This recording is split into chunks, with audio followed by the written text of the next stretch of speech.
The headlines. Labour's industrial action paralyzed Abuja. APC aspirants reject indirect primaries. As the World Mag Tourism Day, Nigerians lament on non-utilization of tourist potentials. On the foreign scene, Tanzania opens first ever flyover in capital Dar es Salaam. I am Nten Ekpang with the news on the hour on television Nigerian. Activities around the Federal Capital Development Authority headquarters as well as ministries, parastatals and agencies of government was paralyzed with the ongoing industrial action by the Nigerian Labour Congress in Abuja on Thursday. Correspondent Charles Ibe has more.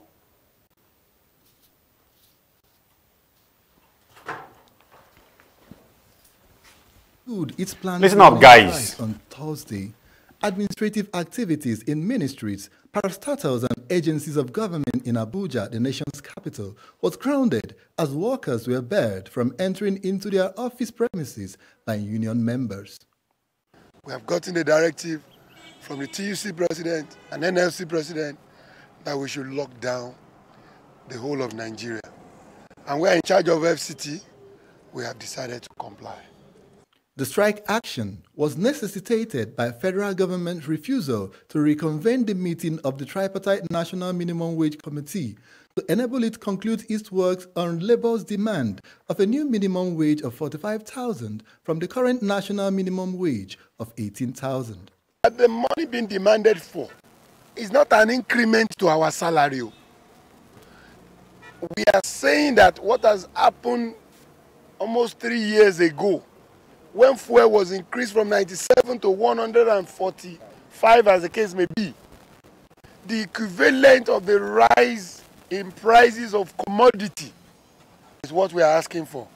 The industrial action recorded a total compliance in Abuja, the Federal Capital Territory, with banks and some commercial service offices closing shop, while some civil servants were seen in clusters around their premises discussing the unfolding situation. As a master's degree holder, my salary is 40,000 naira per month. That is what I'm earning here in Federal Capital Development Authority here. Oh, I'm a married man. I have my family at home, and with 40,000 naira, this is what I will use to take care of my family. While organized labor continues to press home its demands, it is the expectation that government will do the needful to salvage the situation and prevent a total shutdown of government. We are hoping that within 1-2 days, they will reconvene the disbanded committee and start the negotiation again. So we are expecting that. I'm just praying now that some of those our people at the helm of affairs will not be cajoled, will not be blackmailed with money in order to withdraw from this action they are taking. I believe with this strike now, President Buhari, who is a sitting president, will consider civil servant because they have suffered a lot. Solidarity forever, for the union makes us strong. Charles Ibe, TVN News, Abuja. Kaduna State aspirants and stakeholders under the platform of the All Progressives Congress, the APC, has rejected the indirect primaries option adopted by the state to decide its flag bearers in the upcoming 2019 elections, describing the process as a sham. Correspondent Bosan Yakusak filed in this report as presented in our studios. Spokesperson of Kaduna State All Progressive Congress Aspirants and Stakeholders Forum, Assam Samdi, made the position known while addressing newsmen in Kaduna, the state capital. The group further stated that they are committed to direct primaries as the most efficacious way of determining the best candidates to emerge as the flag bearers of the gubernatorial and legislative positions. They claimed that the National Working Committee of the party said indirect primaries can only be conducted when all aspirants and stakeholders are united, arguing that there are issues currently facing the party in the states. TVN News, Kaduna. World Tourism Day is celebrated every 27th of September around the world to create awareness among the society on the significance of tourism and its social, political, financial and cultural worth and value. As Nigeria joined its counterparts the world over to mark the day, Courage Danladi sampled the opinion of Nigerians on tourism potentials in Nigeria and filed in their reactions. I think Nigeria has not really maximized their potentials when it comes to tourism. I think what our advice is that, I know we are coming up gradually, but I think we should do more so that we can maximize our potentials. Like I said earlier, some countries are using tourism to make money. When I mean money, huge amounts of money, you know. They even depend on, most countries don't have oil. They use tourism. People come from different parts of the world and go there and they make their money through there. You know, with that, their GDP is risen, you understand? So if now we have so many things that will attract people all over the world, but truly, like I said earlier, we have not maximized our potentials. I would say there is no much awareness created by us to let people know about it. Secondly, it goes ahead to tell that we are not doing enough as a country to also create awareness for people to know. And it is because we are not paying attention to it. We come up with figures of hundreds of billions that tourism can generate for us as a nation, in line with diversification of economy, but yet it's all about a lip service. We don't pay attention to invest in it. It's a good development if Nigeria can key into the tourism sector, you know, but we have been lacking in that aspect of life. We have so many tourism sites and attractions, like the Obunike Cave, Kangaroo River. We have lake, Agro Lake. So, but we are not utilizing all those things. We are not attracting the money tourism is supposed to attract to Nigeria. Foreign exchange. The Nigerian government should do more to encourage people to visit Nigeria and make Nigeria tourism friendly.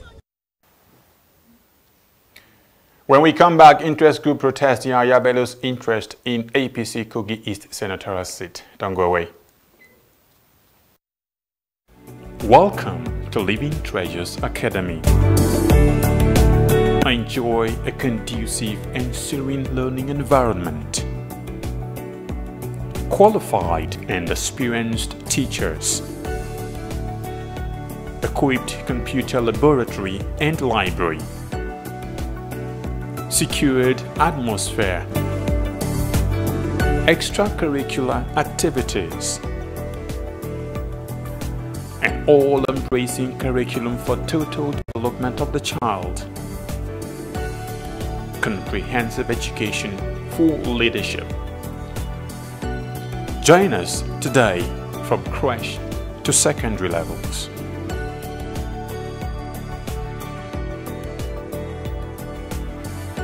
Living Treasures Academy, committed to excellence.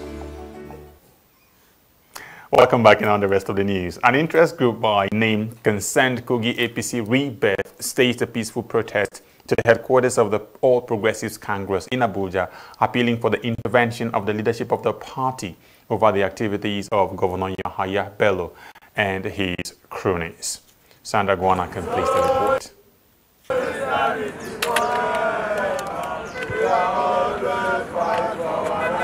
Kogi APC Rebirth is an interest group aimed at protecting and securing the interests of its members. The group is an aggregation of critical stakeholders drawn from the 3 senatorial zones in the state, with the loyal and dependable grassroots mobilizers in the politics of Kogi. The convener of the protest, Comrade Ezekiel Edegboya, in his address stated that the groups aim to inform the party leaders of the activities of Governor Yahaya Bello, who was the direct beneficiary of the goodwill and votes of late leader Prince Abubakar Awudu, announced staging a campaign to eliminate the brother of the late Prince Abubakar Awudu out of the race for Kogi East senatorial districts. It is an essential to state that Governor Yahaya Bello who is from Kogi Central and benefited from the votes of Kogi East, is now meddling into the affairs of Kogi East Senatorial District through his infamous and highly dubious Chief of Staff, Edward Onoja. Edegboye said the governor and his cronies have vowed to handpick candidates for elective positions, regardless of the electoral value of such candidates. Our greatest worry is the fact that we are surprised at the speed with which Governor Yabelo, through his Chief of Staff, Edward Onoja, can go to bed, knowing full well that electoral defeat will be our lot. Should they continue to disrupt the hands of justice by criminalizing and pushing out political assets of the party to the opposition party just because of a difference in opinion on ways to move the state and the party forward. However, the group urged the leadership of the party to intervene and stop Kogi APC from forthcoming collapse by cautioning Governor Yahya Bello and his Chief of Staff, Edward Onoja. We also plead with our national leaders, national chairman of the APC, Comrade Adams Oshomole, and by extension, our dear President Muhammad Buhari, to intervene before it is too late and ensure that the will of the party men and women prevail at the primaries. Our dear party leaders must be aware that the people are more than resolute to carry out their threat to leave the party in drove should Governor Yabelo and his cronies choose to toe the path of dishonor by short-changing, replacing the choice of the people at the primaries. Sandra Guana, TVN News. Thank you very much, Sandra. You're still watching the news coming to you on television, Nigerian. It's time for us to join the business desk for more news in that sector. Stay with us.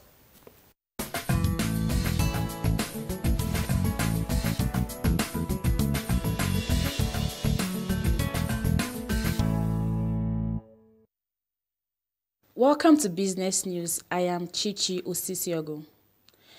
The Central Bank of Nigeria on Wednesday gave a notification to revoke the operating licenses of 182 other financial institutions in the country. According to the list released by the regulator on Wednesday, 154 of the affected institutions are microfinance banks, and of which 6 are primary mortgage banks, while the remaining 22 are finance companies. The CBN said that 62 of the microfinance banks had already closed down, while 74 became insolvent, 12 were terminally distressed, and while 6 voluntarily liquidated. Wema Bank PLC said it has entered into partnerships with Development Bank of Nigeria, DBN, to improve access to cheaper funds for small businesses in Nigeria. A statement by Funmilayo Falola of the bank's brand and marketing department said that DBN will fund MSMEs through participating financial institutions, of which Wema Bank is one of the selected institutions.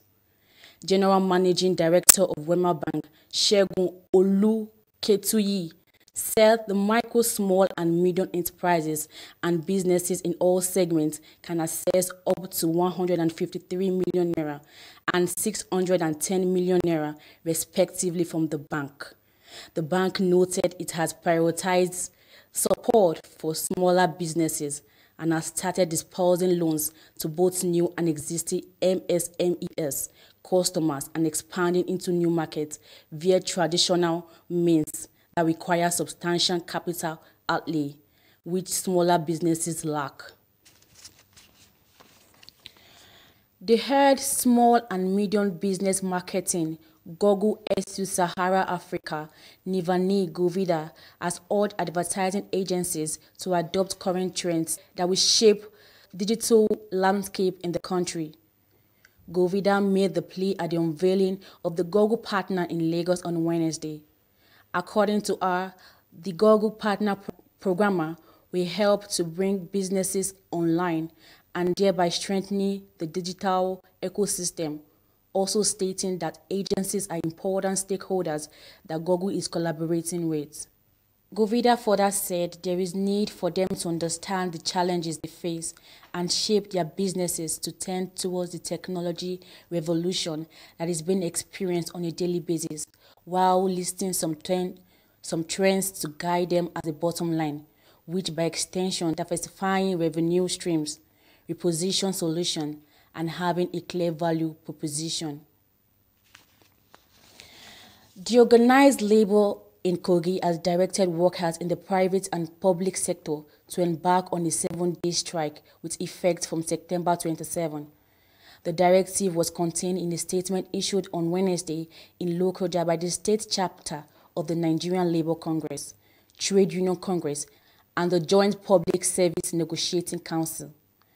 The state chairman of NLC, Onu Edoka, Ranti Ojo, and Ero Ekeji, TUC and JPSNC respectively, signed the statement on behalf of the unions. That's the business news from Television Nigerian. Thank you for watching.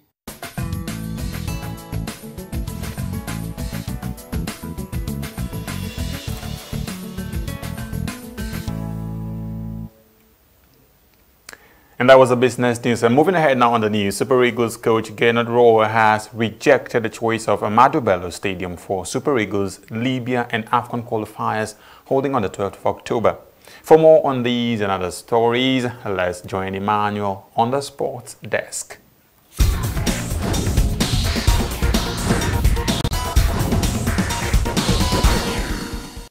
Welcome to the sports update. Super Eagles coach Gernot Rohr has advised the Nigerian Football Federation to move the venue of the 2019 African Cup of Nations qualifier against Libya from the Ahmadu Bello Stadium in Kaduna, contrary to reports in the local media. The Nigerian Football Federation have not yet changed the venue of the AFCON qualifier to the Godswill Akpabio International Stadium, but Rohr expressed his concerns about the Ahmadu Bello Stadium when he met with the leadership of the Nigerian Football Federation during the Best FIFA Football Awards 2018 in London on Monday, September 24th. Rohr inspected the ABS last month and told Pinnick and his lieutenants that the field he inspected was too small, not up to standard, and his players would not be comfortable playing on the turf. Rohr told his employers that he expects the Libyan team to be very defensive when they face the Super Eagles on October 12th, pointing out that South Africa were forced to a goalless draw because the North Africans were too defensive conscious. He added that it will be very difficult for the Super Eagles to get a win on a small Kaduna pitch, and that he would have loved the game to be played in Uyo, where the pitch is bigger and the defensive Libyan teams can be opened up. Former Super Eagles wing-back Victor Moses saw 90 minutes of action for the first time this season during Chelsea's 2-1 victory against Liverpool in the Carabao Cup game played on Wednesday. The Nigerian has been out of favour since the arrival of new manager Mauricio Sarri this summer, but the Italian decided to hand him a starting shirt in the much-changed lineup, having rested the likes of Eden Hazard, Oliver Giroud, N'Golo Kante and Jorginho. Moses led the fight for the Blues as they took the fight to their host, but no goals were recorded in the first half. The Reds came on strong after the interval and took the lead through former Chelsea forward Daniel Sturridge. Chelsea made changes as French forward cup winner Kante came on for Mateo Kovacic and Hazard replaced Willian. The move paid off as the Blues scored an equalizer. Emerson Palmieri pounced on a loose ball inside the Liverpool box after the defense failed to clear Simon Ngole's save from Morata's header. Hazard then produced a magical moment when he collected the ball from nearly 50 yards, exchanged passes with teammates, beat two Red defenders before unleashing a shot into the bottom corner from 15 yards to make it 2-1 in favor of the Blues. Jurgen Klopp threw on Mohamed Salah as they tried to rescue the game, but it was too late as Chelsea held on for a precious win. Both teams will face each other again in the Premier League on Saturday.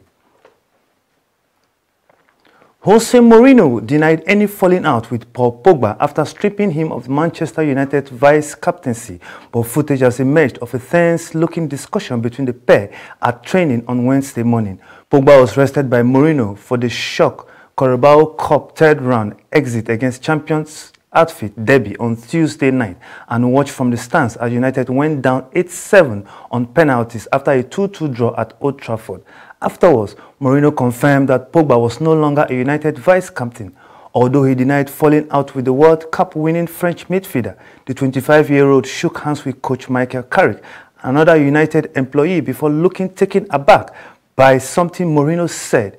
Pogba was then seen having an apparently exasperated discussion with the manager. Despite being rested for the Derby clash, Pogba remained a hot topic as it was claimed in the build-up that Mourinho had told the World Cup winner that he would not captain United again in the front. The next exchange has revealed that Stan Kroenke has completed his takeover of Arsenal. Kroenke has been majority shareholder at the North London outfit in 2011, and an offer to purchase the shares of Alisher Usmanov, who held the next highest stake, was made earlier. That bid was accepted, and that has led to Kroenke acquiring the remaining 2.86, which was held by a number of minority shareholders. Kroenke also has involvement in a number of American sports teams, including MLS side and the Colorado Rapids. That's Sports Update on TVN. Thanks for watching. I am Idoko Emmanuel.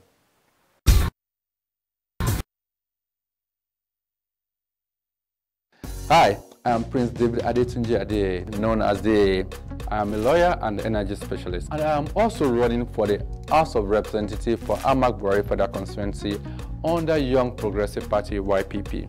One of the fundamental reasons I choose to serve as the people representative is to seek ways to create job and employment for FCT indigenes and residents. Nigeria has a very young population, educated, skillful, and hardworking. However, what is lacking is jobs and opportunities for these young people. No wonder they flock in their droves to developed countries in search of greener pasture. And the ones that are left behind are searching endlessly on the street for jobs that are not there. So here is what I'm going to do if voted in. I will put forward a job creation bill that will seek to create industrial zone within FCT. This industrial zone will have inbuilt infrastructures with already built-in infrastructures for would-be investors or job creators of minimum of 100 jobs. This bill will give tax incentives and other tax holidays to incentivize these job creators.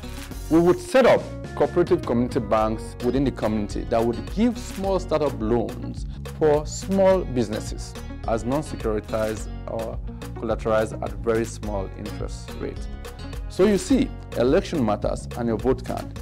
Please vote YPP, vote Prince David Adetunji Ade for House of Reps come Saturday, 16 February 2019. Thank you. Young Progressive Party.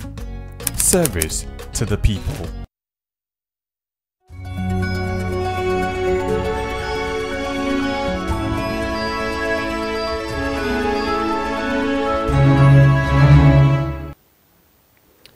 Welcome back. And on the foreign scene, Tanzania has opened its first ever flyover in the business capital Dar es Salaam and named it after roads agency CEO Patrick Mfugale, who is widely credited for improving Tanzania's roads.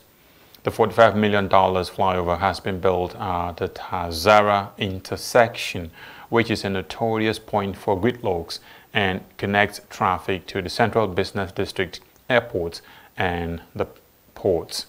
President John Magufuli was at the colorful ceremony, which was televised live to mark the opening of the flyover, which took 2 years to construct and was financed by the Japanese government.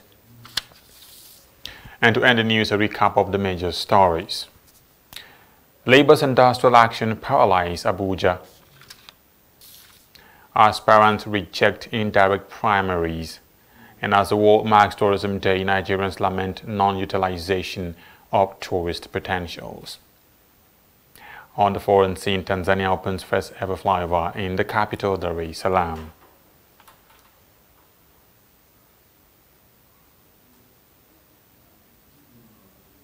And that's the news on Television Nigerian this hour. Thanks a great deal for watching. But just before we go, do remember that honesty may not fetch you a lot of friends, but it will definitely get you your true friends. My name is Nten Ekpang. Bye-bye.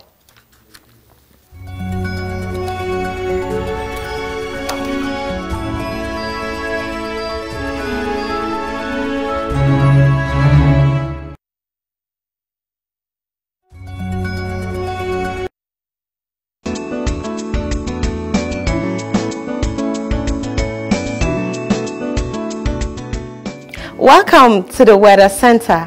I am Blessing Akbera Ikba. Clear skies will be predominant in the northern state for most part of the day, with sunny to partly cloudy conditions, while there are likely chances of light rains over Damaturu, Zamfara, and light to moderate rains over Jalingo. Day and night temperature values are expected to be in the range of 31 to 35 degrees Celsius and 20 to 24 degrees Celsius respectively.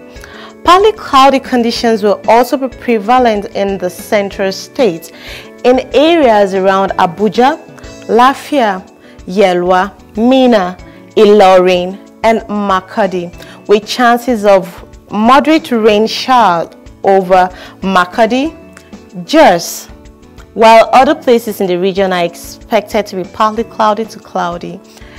Day and night temperatures values are expected to be in the range of 29 to 32 degrees Celsius and 20 to 23 degrees Celsius respectively, except Jos with a record low of 17 degrees Celsius.